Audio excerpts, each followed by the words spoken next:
They were born together, they refused to speak to the world together, and in the end, one of them died so the other could live. June and Jennifer Gibbons were identical twins who came into this world in 1963 in Wales.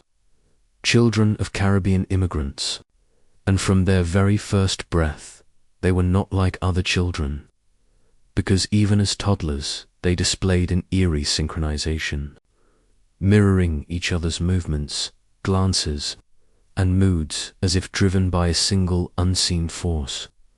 But what began as quiet sibling closeness soon turned into something darker, something unnatural, as the girls withdrew completely from everyone around, them speaking only to each other in a fast, melodic language no one else could understand.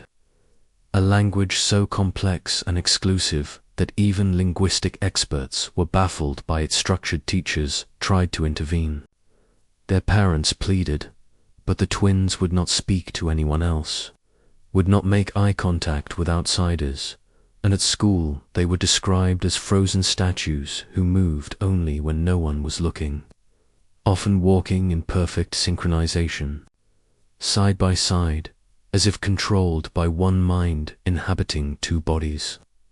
And while psychologists and social workers suspected selective mutism or trauma, what no one could explain was the disturbing way June and Jennifer behaved when separated. Heart rates spiked dangerously.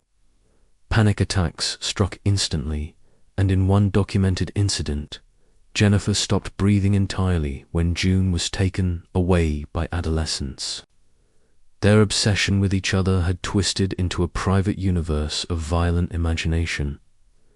They wrote disturbing novels filled with blood, betrayal, and insanity, often centered on twins who turned against each other or caused destruction simply by existing. They kept diaries that revealed the horrifying depths of their hatred, dependency, and dark pact. Jennifer wrote, "We have become fatal enemies in each other's eyes. We feel the strangest fear of each other," and June confessed, "One of us is going to die soon. We have decided," as if their lives were building toward a conclusion only they understood. By the time they were teenagers, their silence had curdled into rage, and their behavior became erratic, dangerous, even criminal. They committed arson, vandalized buildings, and terrorized their community with a string of bizarre, synchronized crimes. When finally arrested and evaluated, psychiatrists couldn't reach a diagnosis that explained what they were seeing. Stillness, whispered conversations in a language known to no one, and a complete shutdown of personality except in the presence of the other end.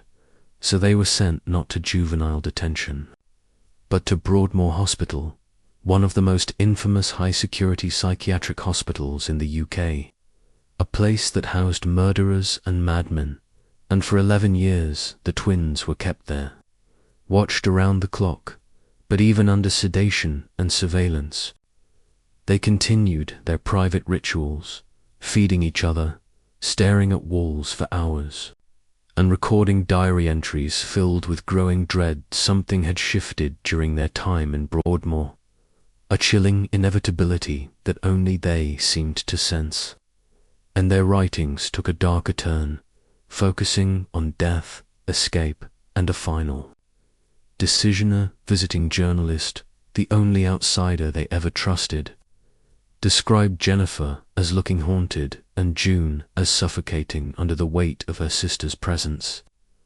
And during one visit, Jennifer leaned forward and whispered to the journalist, "I'm going to die. We've decided it's the only way." No one believed it, not really, because the girls had always spoken in riddles and strange metaphors.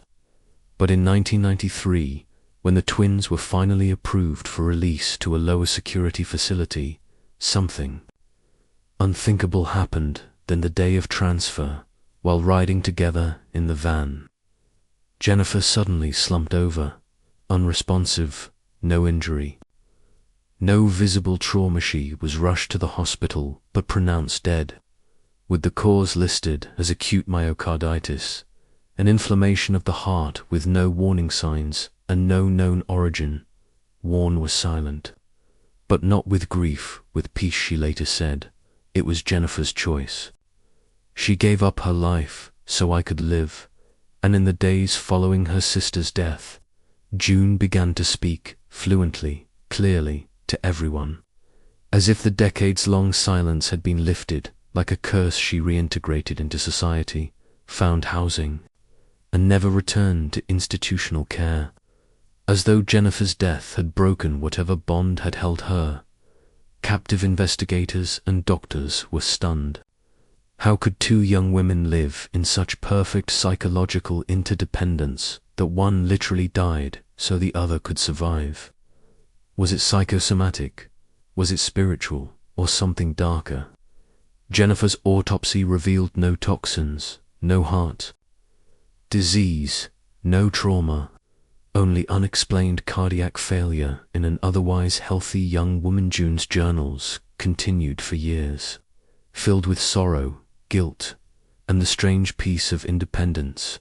But the mystery of the silent twins has never truly been solved. Some believe it was a case of extreme twin telepathy. Others say it was the result of untreated mental illness, while more supernatural-minded theorists argue that Jennifer's death was the fulfillment of a spiritual pact between two souls too deeply entangled to share the same world for much longer. What is undeniable is that no one could reach them while they were together, and yet the moment one died, the other became free, as if the silence had been paid for with blood. The story remains one of the most disturbing psychological mysteries ever documented, not only because of what happened, but because we still cannot explain why. And when asked to summarize her sister's life and death, June simply said, "We were one. But she died so I could be too."